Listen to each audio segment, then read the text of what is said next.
Boa noite, gente. Boa noite para todos. Eu sou o Gustavo, vou acompanhar hoje aqui vocês na preleção, tá bom? A gente vai só iniciar fazendo uma prece e aí a gente conversa um pouquinho sobre o tema de hoje, tá bom?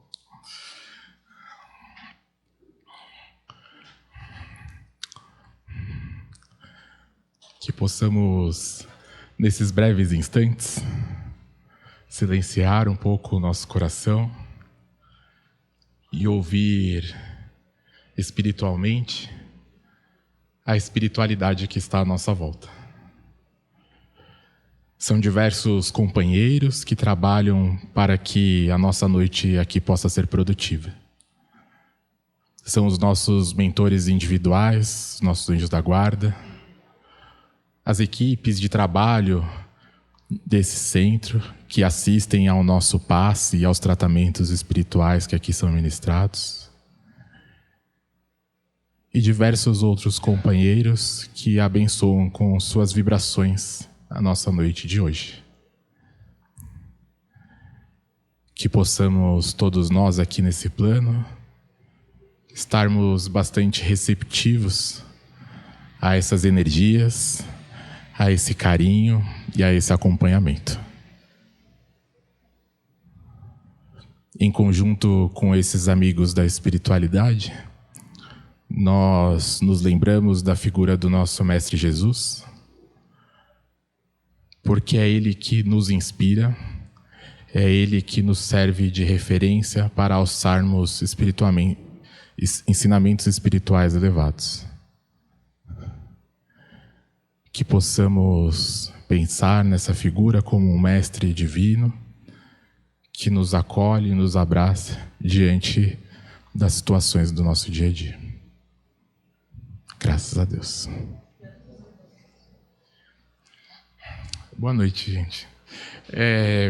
O nosso tema de hoje aqui, ele é um tema recorrente, tá?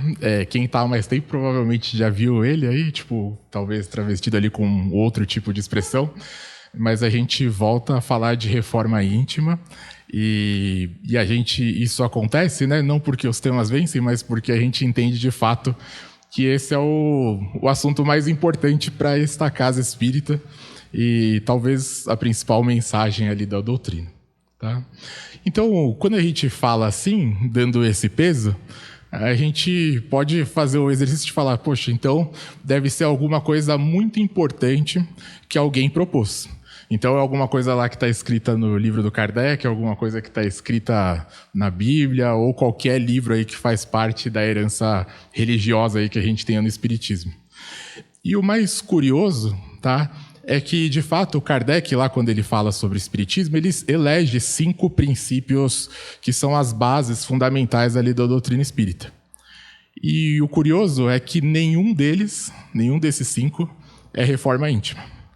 Tá? Então, não é uma mensagem necessariamente que vem diretamente ali pelos espíritos, apesar de muitos outros espíritos em muitas outras comunicações falarem explicitamente disso. Tá? Mas aí fica a pergunta, né? Fala, poxa, se não é uma dessas 5 pedras fundamentais, por que hoje é a base da existência dessa casa e de muitas outras aqui que estão pertinho da gente, enfim, ou mesmo mais distantes? E a resposta para isso é porque o Espiritismo ele fala sobre uma lei espiritual, em particular, dentro desses 5 fundamentos, que é o que o Kardec chama de imortalidade.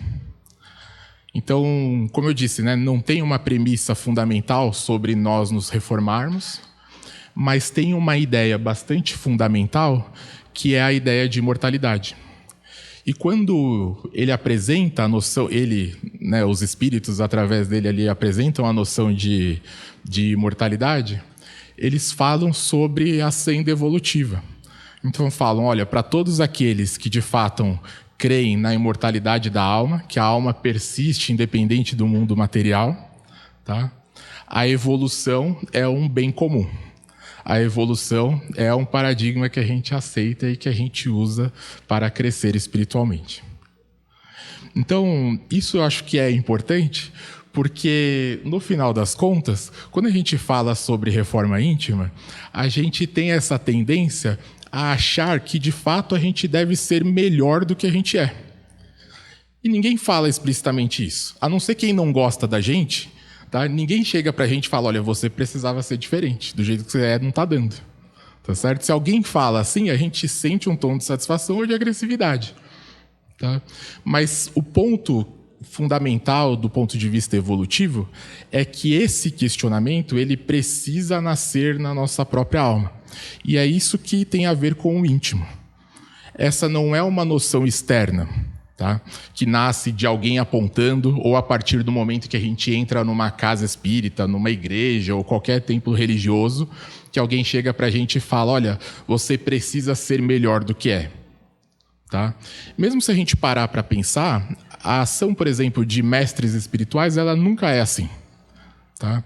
Jesus, por exemplo, a gente fala, né, que em virtude tem uma frase do Paulo de Tarso, nos Atos dos Apóstolos, em que ele fala assim, o amor do Cristo é alguma coisa que nos constrange. Então a gente não vê um Jesus necessariamente condenando as pessoas. Olha, você é assim, você deveria ser assado, você é aquilo, você deveria ser daquele jeito. O que a gente vê é um grande constrangedor. É alguém que na hora, por exemplo, que a gente vai apedrejar as pessoas, fala pra gente assim, olha, mas você já parou para pensar que você também tem pecado? E isso é muito diferente. Do ponto de vista espiritual, isso tem uma diferença fundamental, que é o momento em que a gente percebe que faltam capacidades de enxergar o que é ser diferente. Então, o ensinamento dos mestres espirituais, daquelas grandes figuras que passaram e deixaram grandes mensagens ali de amor e de espiritualização na humanidade, são pessoas que nos constrangeram profundamente. É alguém que colocou a régua um pouco mais para cima e falou assim, ó, você nunca tinha pensado nisso, né? Mas pensa desse jeito aqui. Tá? Tipo, para pensar que existe uma oportunidade diferente do que você está fazendo. Para pensar que o que você está assumindo como verdade, tipo, talvez não seja tão verdade assim. E esse tipo de ensinamento é sempre o que perdura. Porque é sempre uma tentativa da gente sair um pouquinho da nossa zona de conforto, tá? E tentar expandir um pouco dos limites ali, tanto do nosso intelecto, do entendimento, como também no nosso entendimento espiritual. Então, essa reforma íntima que a gente está falando aqui, dentro do contexto que a gente quer trazer, ela tem um contexto completamente diferente.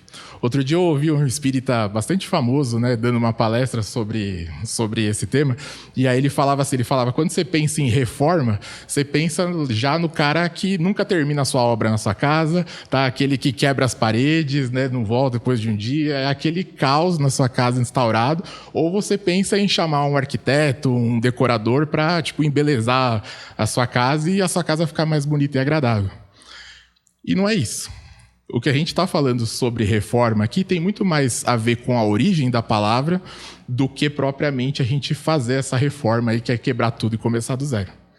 A etimologia da palavra, né, essa origem, ela vem do latim e fala sobre dar primeira forma a. Né? E quando a gente fala assim, é estranho, né, é complicado, mexe um pouco com a nossa cabeça, mas é exatamente sobre o que a gente está falando do ponto de vista espiritual. No final das contas, quando a gente passa por um processo de espiritualização, em algum momento a gente tem uma experiência que transforma a gente. Tá? A gente chama dessa de uma experiência iniciática. Tá? A gente pode escolher o termo que for, mas iniciática porque no sentido que ela coloca a gente numa condição que a gente não consegue simplesmente voltar atrás. A gente parece virar alguma chavinha ali no entendimento que depois de algum tempo a gente não consegue simplesmente abandonar aquela ideia e seguir a vida como tudo era antes. Então, essa reforma, ela parte sobre esse pressuposto, em que a gente passou por um processo de transformação espiritual, a gente enxergou alguma coisa que poderia ser diferente e que a gente não consegue, vir a ser. Então, os próprios espíritos, né, em alguns textos, eles falam assim, a dificuldade da reforma íntima, ela consiste em estar no estado que a gente está. Porque é aquele estado em que a gente enxerga alguma coisa além do que nós somos e a gente enxerga que a gente também já está melhor do que a gente era. Esse meio do caminho é o bololô ali da reforma íntima. Tá? E aí entra a questão, né? Então tá bom, acho que tá claro onde a gente quer chegar, mas como que a gente faz isso na prática? Né? Essa resposta a gente não tem assim com clareza, tá certo? Mas, ao mesmo tempo, acho que a gente tem alguns indicativos de caminhos espirituais que, ao longo da história da humanidade, não só do espiritismo, serviram como elementos de renovação e de aprendizado espiritual contínuo. Tá? Então, se a gente olha para todas as doutrinas religiosas, para todos esses mestres espirituais, para a cultura espiritual da humanidade, parece ter alguns caminhos em comum que descrevem um pouco a sensação de quem trilha essa jornada. E, invariavelmente, tá, em 100% dessas jornadas, tá, o primeiro passo é um passo muito difícil, que é a gente nos colocar na posição de aprendiz. Esse é o passo onde 90% das pessoas opta por não seguir numa determinada jornada. E por quê, né? Por que será que é tão difícil? Porque a gente tem um apego, tá? É fácil ver, né? A gente se colocar na posição de aprendiz significa que a gente tem que questionar suficientemente como a gente é, tá? Para pensar que existem outras coisas, que a gente precisa de um certo aprendizado ou que tem coisas que a gente não conhece bem sobre a vida. E essa etapa é muito difícil. A gente consegue medir essa dificuldade pela própria maneira como a gente conversa e como a gente dialoga. Tá? A gente vê hoje isso como reflexo da sociedade, mas a gente não tem mais esse tipo de diálogo, né? A gente não tem esse diálogo onde a gente basicamente aporta ideias, né? Traz para a mesa e tenta construir a partir daquela pluralidade. No geral, a gente se comporta como alguém que sempre tem certeza das coisas, mesmo que sejam coisas que a gente não conhece bem. Tá certo? Então, muitas vezes, nas nossas conversas diárias ali, a gente se pega defendendo coisas, né, com uma certa força de vontade ali que a gente não conhece bem. Ou que a gente nunca pensou sobre, tá? Ou que a gente não é um especialista sobre, e às vezes a gente acha que sabe mais do que um especialista. Tá? E esse é um comportamento humano. Tá? Essa é uma incongruência nossa da humanidade. Eu não estou querendo dizer, e acho que isso é importante destacar, que quando a gente coloca na postura de aprendizado, a gente precisa se fechar e ouvir todas as coisas. Tá? Ou seja, que a gente não possa ser capaz de questionar. Tá? Acho que esse é um equívoco bastante profundo. Né? Isso nunca foi uma verdade espiritual. Pelo contrário, né? Aquele que se coloca na posição de aprendiz é basicamente alguém que sofre ali, dentro da sua cabeça, confrontando as suas ideias, as ideias que carrega pela sua criação, pela sua vida, pelo seu contexto, com as ideias que são apresentadas do ponto de vista espiritual. E essa é a jornada do aprendiz. O questionamento acontece a todo momento. Tá? Só que existe uma disposição íntima, que a gente não sabe muito traduzir em palavras, que é falar, ok, eu vou assumir uma postura de pegar essas outras ideias e pensar e refletir profundamente sobre elas. E isso, pessoal, estar na posição de aprendiz exige de nós que a gente erre muitas vezes. Muitas vezes. Tá? Esse talvez seja a grande crítica, por exemplo, que a gente tem ao nosso sistema de aprendizagem, de ensino ao longo dos anos de escola. A gente condena o fato da gente errar, né? A gente começa com 10 e vai tirando lá da prova cada vez que a gente erra alguma coisa. Tá? Isso é muito ruim. A gente nunca soube muito bem como se livrar desse sistema, tá? Mas a gente sabe que tem alguma coisa de errado com isso. Se a gente olha para uma criança, ela aprende rápido porque ela erra muitas vezes, mas ela tem uma energia tremenda para continuar tentando muitas vezes. Então eu sempre brinco, né? Eu tenho 2 meninos em casa, um de 9 e um de 6. E às vezes eu sento para jogar videogame com eles. Jogo os meus joguinhos que eu jogava lá quando era criança. Depois de uma semana, eles estão, me destruindo nesses joguinhos. Assim, tá? Aprenderam, em uma semana o que eu levei lá 10, 15 anos para aprender os meus joguinhos. E eu brinco pensando sobre isso, tá? Mas é uma verdade profunda. O que eu vejo ali neles, tá? É uma preocupação muito pequena sobre errar e continuar várias vezes. Tá? Então é isso, tem uma tentativa, uma energia ali própria para gastar com esses processos de aprendizado, que quando a gente fala sobre a vida espiritual, a gente tende a ignorar. E a gente é criança do ponto de vista espiritual. Né? A gente deveria manter essa energia. Tá? Porque é isso. Tá? Quando a gente fala sobre amor ao próximo, ok, esse é o grande ensinamento espiritual da humanidade. Mas está muito claro que ninguém consegue. Então tem alguma coisa que a gente deveria aprender sobre como a gente gasta energia, e a gente não se martiriza quando a gente, percebe que a gente está falhando miseravelmente numa coisa que a gente se propôs. Certo? Então isso talvez seja alguma coisa que de fato é uma preocupação. Tá? É uma preocupação em particular nos ambientes religiosos hoje em dia, tá? Porque a gente percebe que muitas vezes uma coisa que era para fortalecer as pessoas traz prejuízo à saúde mental. Né? A gente entra, a gente começa a criar admiração por tudo que a gente vê, o que a gente ouve, e em um determinado momento a gente se vê sugado, falando, poxa, mas eu nunca vou ser como aquela pessoa, eu nunca vou ser como aquele fulano, tá? Eu nunca vou conseguir fazer tudo isso aqui que está nos livros, e aí a sensação de frustração é tremenda. Tá? E ao mesmo tempo, nunca foi essa a solicitação. Né? Nunca foi isso que a gente foi convidado a exercitar. Tá? O que a gente está sempre sendo convidado a exercitar é nos colocar na postura de aprendizes. Tá? Como alguém que olha e fala, poxa, tem um caminho de eternidade, tem muita coisa para aprender, mas por consequência, nesse mesmo contexto, também tem muito tempo para aprender. Tá? Então, postura de aprendizado talvez seja o primeiro elemento comum a toda essa herança espiritual da humanidade. A segunda... Tá? Para aqueles que adentraram nesse caminho, que também é comum a todas as doutrinas, é o servir. E essa talvez seja a que nos exija mais do ponto de vista de forças e de entendimento. Porque enquanto a gente está na postura de aprendizado, não necessariamente a gente se libertou do ego. Se a gente se sente um bom aluno, a gente senta ali, ouve muito bem, tá? Absorve muito bem o que está sendo trazido, contribui para as reflexões, mas isso não necessariamente reflete em grandes progressos espirituais. Agora, quando a gente fala de servir, a gente passa por uma transformação que vai além da gente mesmo. Significa que, como exercício, a gente se propõe a tratar o outro, por alguns instantes, como mais importante do que nós.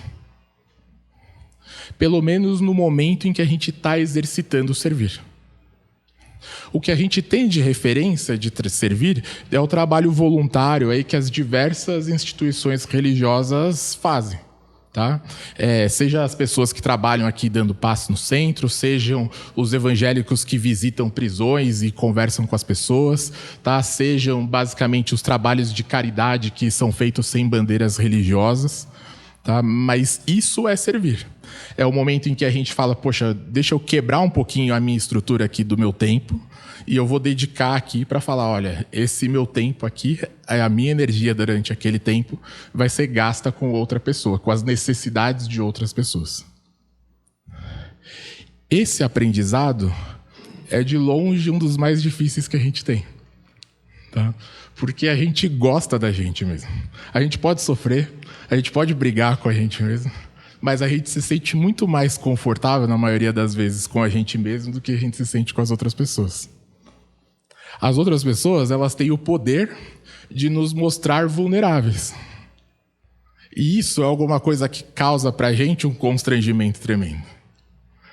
Então, no processo de reforma íntima, o servir é um processo crítico, porque é o momento em que a gente olha e fala, olha, as nossas dores, vamos colocar ela de lado aqui, tá? E vamos pensar nas dores da humanidade, tá? Vamos pensar nas dores do próximo ali que está perto da gente.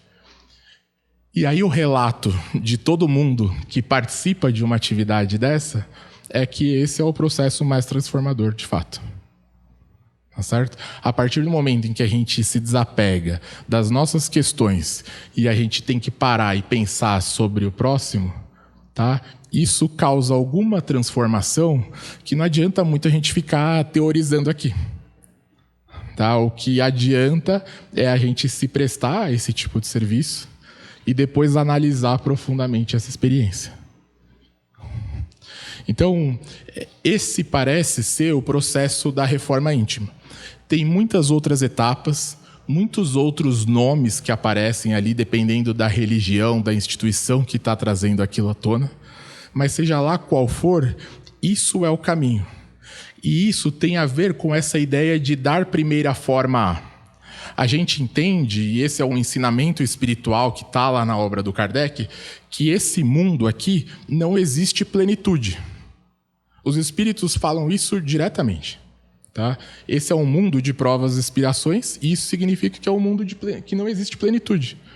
Então não existe alguém aqui encarnado, a não ser que seja um grande missionário aí da humanidade, que vai ser congruente, que vai ser tipo uma boa pessoa, vai ser consistente entre o que fala e o que pratica o tempo todo. Não existe. Mas ao mesmo tempo, tá, existem pessoas que estão profundamente comprometidas em entender isso como um caminho espiritual. Mas essa ideia, pessoal, é alguma coisa que a gente tem muito que aprender. Tá? Essa é uma mensagem que eu acho que a gente ainda precisa refletir bastante, tá? Porque ela muda profundamente a maneira como a gente se relaciona com os outros. A maior parte das nossas brigas, dos nossos conflitos com as outras pessoas, é porque a gente acha que as pessoas precisam ser coerentes com o que elas dizem e com o que elas fazem, ou com o que a gente pensa e o que elas fazem. Essa é a nossa maior cobrança em relação a todo mundo. E se a gente acha que esse é o caminho, é bem provável que a gente não tenha encontrado ainda uma motivação profunda para a nossa própria reforma íntima. A motivação da nossa reforma íntima é acolher com serenidade essas incongruências que existem dentro de nós. Se a gente não conseguir fazer isso, a gente pode trilhar caminhos espirituais. Eles vão durar algum tempo, mas em algum instante eles vão se tornar muito pesados, ou a gente vai se sentir muito cobrado, e provavelmente a gente vai optar por dar um tempo e um pause naquilo. Então, se a gente entende que existe espaço no nosso coração para a gente acolher, né, as nossas dificuldades ali de ser coerentes, e acolher as ideias das pessoas e as incongruências que existem no mundo, tá? Esse é uma motivação real e bastante serena, né? Bastante menos, como eu posso dizer assim, de cobrança, tá? Para o nosso processo de transformação espiritual. Tá bom? Essa casa, só para eu terminar, ela oferece um curso sobre reforma íntima. Em alguns momentos, acho que vocês vão ser convidados para isso. A gente chama da Escola de Aprendizes do Evangelho. Tá? E longe de ser só uma escola sobre o Evangelho, ela tenta ser uma experiência construída nessas bases para o processo de reforma íntima. Tá bom? Então, fica aqui o convite, né? Acho que agora no momento ainda não tem uma aberta, mas tem programadas ainda para esse ano. 2 em julho, é isso. Lembrar que vão começar esse ano.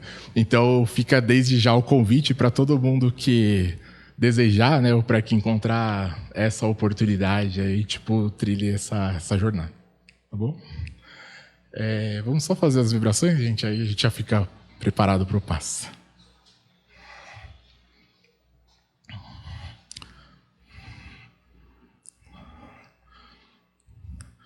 Que possamos, nesses instantes, buscar nos nossos corações o desejo de melhoria ao mundo. Que possamos destinar os nossos melhores sentimentos às zonas do globo que se encontram em guerras ou em sofrimento. Que possamos contribuir com os diversos amigos da espiritualidade que se desdobram para trazer conforto e serenidade a esses espíritos. Fazemos vibrações também para todos os lugares que se ocupam da prática do bem, para que esses lugares possam proliferar, para que eles possam crescer e multiplicar sempre essa oferta espiritual. Vibramos com muito carinho por essa casa que nos acolhe, pelo seu ambiente, pelas pessoas que aqui estão, para que possamos sempre desfrutar de um ambiente seguro e reconfortante do ponto de vista espiritual. Deixamos também vibrações por nós mesmos, para que possamos, ao longo das nossas semanas, nos ocuparmos em termos força para a nossa jornada espiritual, para que os erros doam menos, para que os encantos da vida brilhem mais. Graças a Deus.